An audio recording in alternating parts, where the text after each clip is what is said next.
I also had to look at what I had done. Like, did you put yourself in a position to be frustrated? And the answer was actually yes. Child, I almost quit.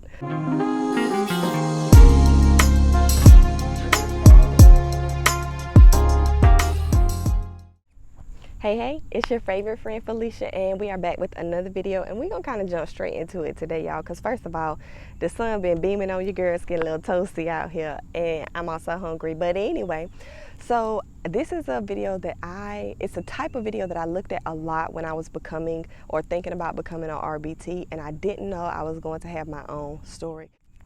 I didn't know I was going to have my own story to tell, but honey, just know I do. So first of all, what am I talking about?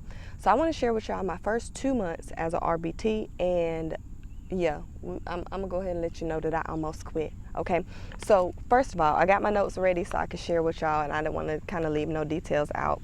But let me first start by explaining what a RBT is. So a RBT is a registered behavior therapist or a registered behavior technician, depending on what state you are in or anything like that. So, and what they do is they do ABA therapy for people on the autism spectrum. So what I do is I work with kids between the ages of 2 and 18 that are on the spectrum that may need, help with different types of developmental tasks or whatever the case may be. So I did go through, it's a training that you have to go through. It's like a 40-hour training. Then you have to take a test and get certified and all of this great stuff. So I went through that whole process through the job that I ended up getting. They paid for all of that. And then once I got through all my training, I was able to start shadowing.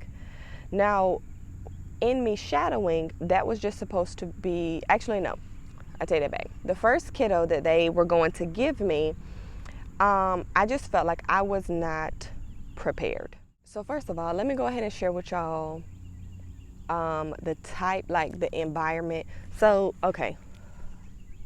First of all, the company that I chose to go with for employment, they do in-home. So we don't have an actual center where the kiddos come to us. We actually go to them. So we go to their environment. To be honest with you, at the time, I didn't know there was another option in my local area. Otherwise, I may have chosen that because I feel like it would have been a little bit more structured for me. But nevertheless, let's jump straight into it. So right after I got all of my training done, they went ahead and placed me with the kiddo, and I was going to be replacing a tech, so I went and actually shadowed with her for like 2 weeks, and I just did data collection and all of that kind of stuff. Now that particular kiddo, he had a lot of different there were a lot of different environmental factors that just it was a little different for me. I already wasn't prepared. I also wasn't necessarily in the best headspace, so it just made it a little bit more difficult. And it didn't help that this kiddo was going through a lot of different transitions, so it was shifting his behavior. He was a lot more aggressive than he had been. There was just a lot going on. So when it came down to it, I took my test, but I didn't feel like that I was going to provide adequate assistance to this particular kid.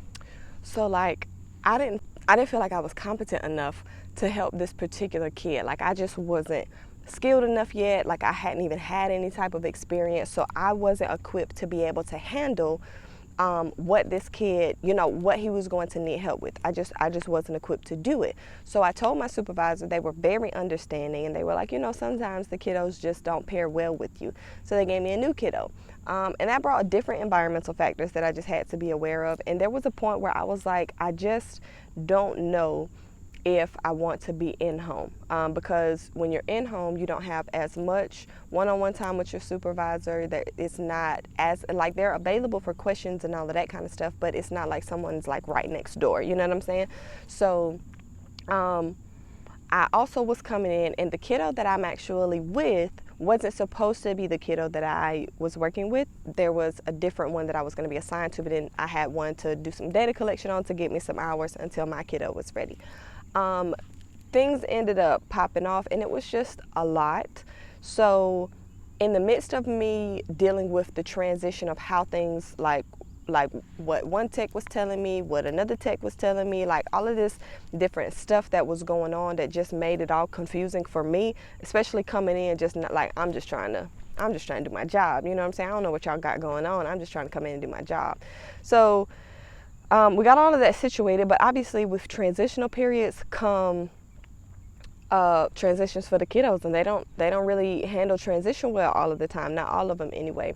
So as my kiddo was transitioning, I will be honest, I did not know how to properly deal with my kiddo, and that frustrated me.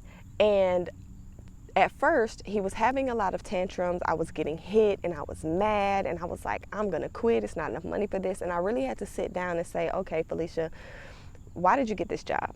And I already knew that the answer was not for money. Like, I didn't do this particular job for money. I was doing this one for the experience, for the exposure. I was doing this one as a resume builder for sure. So it's something that I just wanted to be able to do. So that took a little bit of the weight off. And then I had to kind of get into my client's shoes and be like, okay, imagine how, he's feeling. He doesn't really, like, his mind doesn't work the same way that yours does, and all of this kind of stuff. And then I also had to look at what I had done. Like, did you put yourself in a position to be frustrated? And the answer was actually yes. So most of my frustrations came from being hit because there was an internal conflict, right?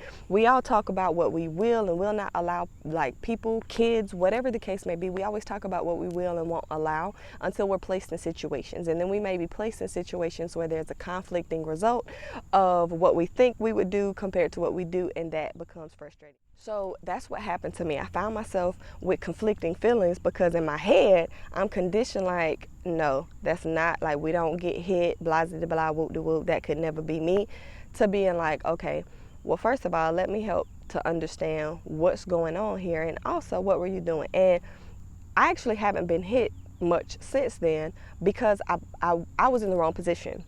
I wasn't aware enough. I hadn't spent enough time with my kid to just know that I was doing things wrong. So for instance, if I see my kiddo starting to get, kind of upset or frustrated or whatever the case may be, and I'm sitting on the floor, I now know that, okay, let me go ahead and get up and sit on the couch or something like that, because what I was doing was just not anticipating these behaviors, which would put me in a position seated to where if my kiddo stands up, he's taller than me. So now I'm at a disadvantage because I'm underneath him. And it's going to catch me off guard for sure, because I'm not in a position to be prepared. So when I started to realize those little things, that, okay, if you shift and do this, this won't make you feel that way. That was something that I had to learn.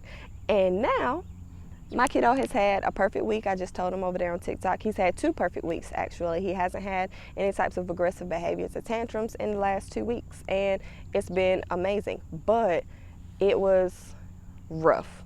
I think the biggest thing for me was having a lot of different environmental factors, because I don't go in other people's houses like that. People don't come in my house like that. So I wasn't used to that. So being exposed to someone else's home environment that may or may not look like my home environment, that was something to grapple with, because this is their everyday living. This is what they're comfortable with, but it's different from me. So how am I going to adjust to feel more comfortable here so I can do this, for my kid?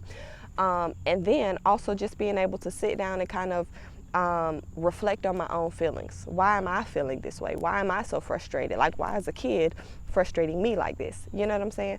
So those were a lot of the things. I had to do a lot of reflection and a lot of evaluating, even just in the beginning of this journey. And now I must say that I have started to see the rewarding sides of it, and it's awesome. So if you guys want to hear more about that journey and kind of more in-depth details of it, that was just kind of like a quick rundown actually. If y'all want more detail, then just let me know in the comments. Thank you guys so much for watching. I'm trying to be as consistent as possible and share with y'all the things that I really enjoy sharing. I know these videos are kind of short sometimes, but we'll get some longer ones. But anyway, friend, yeah, let me know what you want to hear in the comments. Like, share, subscribe, all of that good stuff, and I'll see you next time.